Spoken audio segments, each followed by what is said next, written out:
Welcome to the Mike Litton Experience Podcast.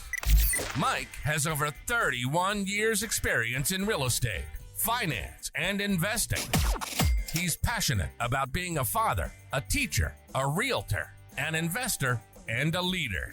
Everyone has a story, and our passion is to help them tell it. And now, introducing the host of the Mike Litton Experience, Mike Litton. So what can you expect from the Mike Litton Experience? You can expect stories that will inspire, motivate, advice that will sharpen your focus, and expert information on real estate, finance, and market conditions. Hey, Rudy, thank you so much for joining us for the Mike Litton Experience, bud. It's good to see you. Good to see you. Good to see you. One of my favorite people in the world. Appreciate it. So, like we talked about, our passion is helping people tell their story. Everybody has a story, right? Yours is unique, mine's unique, okay? And our passion is to help them tell it. Yeah. So we're going to talk about your life story, and then we're going to talk about anything you want to talk about in terms of like what's happening currently, because we want to talk about you're currently an escrow officer with Foundation Escrow. We're actually at your office, by the way. Thanks again for letting us use it. So I want to talk about what you're seeing in the marketplace, what you're seeing in escrow, what works, what doesn't, that kind of thing. So we'll talk about that too, okay? So where were you born? I was born here in San Diego. Okay. It's any specific place, any specific community in San Diego? So I was specifically born in Mission Gorge, Okay. Kaiser Hospital. Okay. And for the adolescence part, I usually grew up in Chula Vista, Okay. on East Chula Vista, Okay. towards East Lake area. And then probably from around 11, 12 onwards, grew up in City Heights. Okay. Yeah. But like I said, I've always called City Heights home. I think I lived there a couple of times, even when I was adolescent as well. Okay. But yeah, most of the time I definitely lived in City Heights all my life. I still live there to this day. So question, what's your favorite thing about living in City Heights and growing up in City Heights? I'd say the proximity to everything. Yeah, so it's really well located, right? It's right in the middle of San Diego. Yeah, definitely. I'm probably 10 minutes away from Mission Valley, which is here at work. Yeah. 10 minutes, probably Chula Vista as well. So I'm pretty much in the center of everything. Also the stores, the restaurants, and also the people. Okay. Of course, I'm Mexican American, so Mexicans there. So I grew up with everybody, so I'm accustomed to the culture. Gotcha. Okay. So you went to high school where? So I first went to high school in Otay Ranch. Okay. So I was living in City Heights, but going to high school in Chula Vista and Otay Ranch. Why is that? It was better school. Okay. My grandfather actually knew the principal. They grew Okay. up together, so he was able to get me in, even despite not me living in the zip code. So you had a connection. Yeah. I love it. Yeah. I So love it. I still remember meeting the principal, and he said, "Hey, I've known your grandfather for years." He's like, "I know you're not in the zip code, but he was like, we're very good friends." He's like, "I'll have you come to the school." And I went there for about a year, I think, from 2011 to 2012. I didn't really like it. I don't know what Okay. it was. I just felt out of my element. Okay. I felt like I don't know, I wasn't as motivated at the time.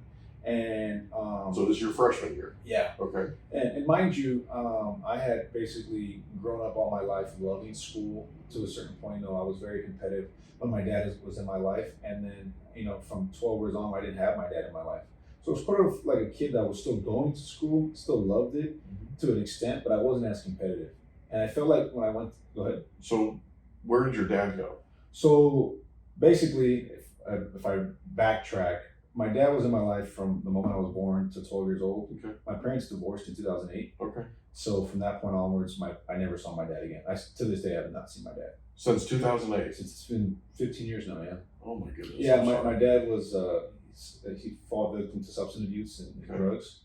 And again, the relationship between me and my dad wasn't the best. Yeah. So yeah, the last time I saw him was 2008. And so, like I said, as I progressed through school, I did moderately well. But by the time I got to ninth grade, I don't know what it was. I just wanted to run wild in a sense. And I started not acting out, but just going out more than normal and hanging out with the wrong crowd. A lot of my friends were in gangs. Okay. So I started hanging around with them more frequently, just adopting that mindset of, just bad behavior. Yeah. And I feel like ninth grade was that culmination where it was like, this is it. So and what I mean by that is as I progressed in ninth grade, did well. Got to like May of 2012, which was like 2 weeks before finals for ninth grade. Okay. And so happened that an individual who knew my cousin came up to me. I never met this person in my life and said, "Hey, I have this beef with your cousin. We had this altercation prior. I wasn't privy to it, didn't know about it at all. Comes up to me and says, hey, like I still want to like go after your cousin. I can't find him, so if I can't find him, I'm gonna go after you. This is Otay High School. Otay High School. Okay. This is May 17th, 2012. Okay. To be exact, it was a Thursday. He comes up to Amazing me. how you don't forget this. No, I don't, because the reason why is because he pulls a knife on me. Oh my gosh. And he lunges forward to me, and I remember all I had was my binder. Right. And I literally just dropped my binder, and I'm like, okay. And then he backs up, and then starts walking away. But then something triggered in me that angered me for him doing that. Okay. So I think part of it was fight or flight still. So then I attacked him and said, why'd you do that? Mm-hmm. And I hurt him pretty badly. And so subsequently, I got taken by one of the staff members, got taken to the principal's office, told that I was going to get charged with assault with battery because technically I'm the one that hit him first, even though he put a knife on me. And unfortunately, they never found a knife on him. Yeah. So I got in trouble right there. They suspended me with potential of expulsion because they have a zero tolerance policy. Mm-hmm. I opted to not go back to that school because a lot of his friends were there and they were already threatening calling my grandma's house. Yeah. Because at the time I was living with my grandma temporarily. They were threatening her, stuff like that. They're going to come after me. I just didn't want to deal with that. Right. But I think, or put them in harm's way. Yeah. Yeah, but I think right there was that wake up call again, saying like, hey, even though technically I would say I defended myself, there are ramifications for every action you do. Oh, sure. So that's when I realized right there that I can't even think about doing anything nefarious in the future. Right. So I told my mom, I said, look, I'm going to leave Litton Ranch. I'm not going to go to regular high school. I'm going to go to a charter school. Because I had read online about how independent learning, how you can learn at your own pace, and I like that. I like I love my solitude. I feel like I can focus more when I'm by myself. Okay. And so I found a school by Hoover High School, which is in City Heights. I know exactly where Hoover is. Up the street from Hoover. It's Diego Hills Charter School. Which is I know where that is too. Yeah. Boulevard. Yeah. So I went there from pretty much, I had to retake some of my ninth grade credits because mind you, when I got suspended, I couldn't take my finals. Yeah. So therefore I technically kind of messes up that whole semester. I technically flunked out of the ninth grade because of that. So I had to recoup some units, obviously go into 10th grade.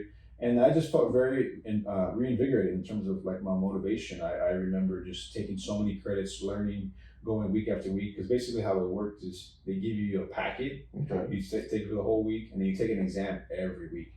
So before you can go on to the next credit, you have to take an exam every week. Okay. That was a test. If they give you the leisure of studying at home, you better put in the work so that way you can show that you're actually learning. And so. Now, did you excel? Oh, yeah. Like, did you, because you were at your own pace, did you go faster than? Yeah, definitely. Yeah. So that's really up because I would technically should have graduated in 2015. Right. I graduated a year early. Yeah. That does not surprise me. In 2014. Knowing you as well as I do, that does not surprise me. Yeah. I took all the units I could. Yeah. And, took all those classes, everything. And I got to 2014. Right on the cusp, I was like, oh man, should I finish? Because I was like, I could just push it to 2015 because technically I was ahead of schedule. Right. My mom was like, no, I want to see you graduate now. I still remember the day I graduated. That's the day that my mom told me she never graduated high school. Oh my gosh! And the reason she waited that long is because she didn't want me to have that. Right. Mindset. She didn't want you to have that out. My mom did it, so now It's a very prevalent thing. Yeah. So it happens, man. I graduated. Especially that generation. Oh, yeah. Okay, because I've had the exact same thing happen in my life where somebody came to me that's very, very close to me and admitted to me after I graduated high school that they had never graduated. I was floored. Yeah. So the smartest people I know in my life, and I was just like, really? Yeah. It was humbling, and I didn't know that. Like I said, I was raised by a single mom, and technically, City Heights, a lot of people consider it a bad neighborhood. Yeah. And for her to tell me that, it was the culmination of a lot of hard work. But I still remember that same day, I ran into one of my teachers, and he said, what are you going to do with your life? And I said, I don't know. I said, we'll see, And he's like, well, how about community college? I didn't even know community college existed. Okay. And so he introduced me to a rep. Now, this was a teacher that said this. Teacher. Not a guidance counselor. So, like, you didn't have a counselor that you went in and talked to. No, my math teacher, Mr. Elfman. Wow. I still remember. Yeah. He looks like the guy from Criminal Minds. Yeah. The super smart guy. Yeah. The PhD guy. He looks just like him. Super smart. Same when he asked me what to do. And he said, I said, I don't know. He said, well, how about community college? He introduced me to someone that he knew that worked at San Diego City College. Okay. Helped me fill out my application, helped me file for financial aid. And I started community college 2 months later in August of 2014. Yeah. And I didn't really know what I wanted to do. I just knew that I love school now and I'm here and I'll figure it out. I'm sorry. Can I interrupt for just a second? Yeah. So let's go back for just a second, if it's okay. Yeah. Let's go back to that day in 2000, it was 2012? When I got in trouble? May 17th? Yeah, May 17th. May 17th, 2012. Yeah. What made you decide that you were going to go the direction you went? In other words, right? Because you had two ways you could go. Yeah. You could have gone down a path that would have been really ugly. Yeah. Right? What made you decide to go the path that you took? So I think to answer that question, I have to go back even further. Okay, it's okay. So when my dad was in my life, growing up, I always tell people this if they want to hear it. People ask me, well, what do I see success in? This is to answer your question as well. The way that I look at success is basically doing whatever means necessary to hit that number one spot at any facet of life. So if you're in sports, you got to be number one. Okay. If you're working in escrow, you got to be the top producer. Okay. That's how I've always saw it, because growing up, my dad always told me that you have to be number one. Okay. And when I played sports, I played football and soccer and baseball. Baseball was my best sport. Okay. I recall every single day going to school and training one sport or the other. Okay. Every day. Even when I was practicing with my team or when I was just on my off days, my dad would always have me train. But it wasn't the notion of, you're just training to get better, of course, but it's a mentality. And the thing that I think made it over the top is my dad was also very abusive. To you? Yes, very physically abusive. There would be times, for instance, when me and him were just training baseball, I made a mistake, he'll throw the ball and trying to hit me. Ooh. Yeah, as punishment. Wow. Or go run 5 laps. Punishment like that where it's physical. And there's a point that I always reflect on. It happened many times, but there was one specific part. It's probably around 11 years old, about a year before I stopped seeing my dad. I was pitching a game in baseball, and I didn't play as well as I should have. Of course, every dog has their day. Everybody has an off day. But to my dad, that's not acceptable. Yeah. And I remember I went home. I was playing for the Giants. I remember this for the minors. And my dad made me take out each piece of my jersey in the garage, locked me there for 6 hours, and said, "You're not worthy to wear that uniform." In the garage? In the garage. And for 6 hours? For 6 hours. You couldn't leave? Couldn't leave. He gave me water, but he said, "You're not worthy to wear that uniform," and told me hour by hour that I wasn't worthy. So when I tell people that's what I see success as, because where it was physically ingrained into me, that notion of having to be number one. Finally, when my dad wasn't in my life, I felt liberated not having to worry about that person behind me. Yeah. But it was always still there. I already had the understanding. Isn't that fascinating how his standard is still with you I can see it today. Oh yeah. Yeah. That's just, and he hasn't been here since 2008. The thing is, I got a lot of things, like traits wise, that I've learned from my father that I still have to this day. Yeah. One of them being is just being well spoken. Yeah. My dad was like that. I used to see his movements, hand gestures. He was a bona fide salesperson. So he was articulate. Very articulate, very charismatic, very persuasive. And anything that he did, he was likable, and anything that he did in terms of his jobs and stuff like that. Gotcha. Like I said, but he always had that notion of having to be the best. And of course, with his respective downfall was his substance abuse and his drug usage. But for the most part, I think he raised a strong son. It's just the manner that which he did it may not have been the most permissible or most legally good. But yeah, I'd say that one example really defined my life in terms of what it really means to be successful, because it got to a point where my dad was like, "You're not worthy to wear that because you have not performed to that expectation." And like I said, you shouldn't tell a kid that in hindsight, but it did leave a mark on me, because like I said, when I stopped seeing my dad, I kind of felt liberated. Yeah. I still always had in the back of my head of what I had to do to be successful. Yeah. So I remember when I was 12 years old, and this is probably like I said, the year that I stopped seeing my dad, or the time, I told my mom right away. I said, "I don't know where I'm going to be in 10 years, Mom, but I know I'm going to be better than all my friends." Yeah. I told my mom that when I was 12 years old, and she believed me. Yeah. Because I already felt that I already had the foundation from my dad. Even though it was done in a very messed up way, I already had the recognizance to understand what was left and what was right, or what was right and what was wrong. You know what's amazing is if you look at people who have succeeded at a very high level, a lot of them have a story that's similar to yours in terms of what they've dealt with, and it wasn't necessarily, it wasn't necessarily the best, but it left an impression. Oh yeah, absolutely. And they want to go out and make the world better, right? Yeah. I mean, we're going to talk about that in a few minutes, but they want to go out and make the world better, because of what they experienced. Like there's a drive in them, right? Yeah. That just it's like a fire. It's It just burns. It's unexplainable. Yeah. I'd say now, if someone's to ask me what motivates me every day, it's just something that's second nature. Yeah. I don't need any actual motivation to get me out of bed. Yeah. So, like I said, when I was 12 years old onwards, I sort of had that freedom where I was kind of like, yeah, should I do school or should I do something else? I knew whatever I would do. Well, you had a choice. You were at a fork in the road Yeah. where you could have gone. Exactly. Yeah. So what all comes into play is when I was 12 years old, I moved basically to City Heights. Mhm. I went to middle school. That's where I got introduced to all my friends that were involved in the streets. Yeah. So, like I said, I was still going to school, doing moderately well, but I still had them as like An influence. an influence to say, hey, you know, you can still do this bad thing. And mind you, all of my family were at the time current or former gang members. You know, I'm third generation. My mom was a gang member, my dad was a gang member, my grandfather, my grandmother. It's generational. Yeah. And so, but they never promoted it. It was just I grew up in that environment and I saw it every day. So I was fairly accustomed to what was going on. Right. And so when I got to, like I said, May 17, 2012, I finally realized this is not the life for me. Yeah. Because even with the threat of me potentially going to jail, I knew that stuff that wasn't for me. Right. So that was enough to definitely scare me and say, Right. you know, Rudy, you're not invincible. Even though you may have defended yourself and you may be in the right, who's to say next event you're going to be in the wrong? Can I ask you a question? Mm-hmm. Were you arrested on May 17th? No. The So cops you went to the principal's office. They said they're suspending you with possible expulsion, right? and then they threw that out there saying that if they wanted to press charges, they would charge me with assault with battery. It never got to that point though. Okay, so you never. No. So the cops never showed up. Okay. No, I did see the school campus police. Okay.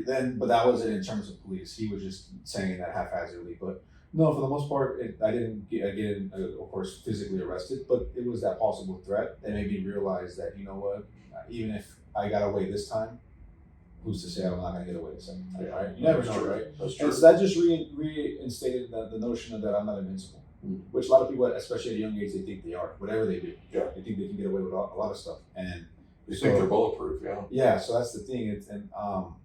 I realized right there, you know, that I can't do that. And so it sort of like snapped me back into that mindset of like having to be the best.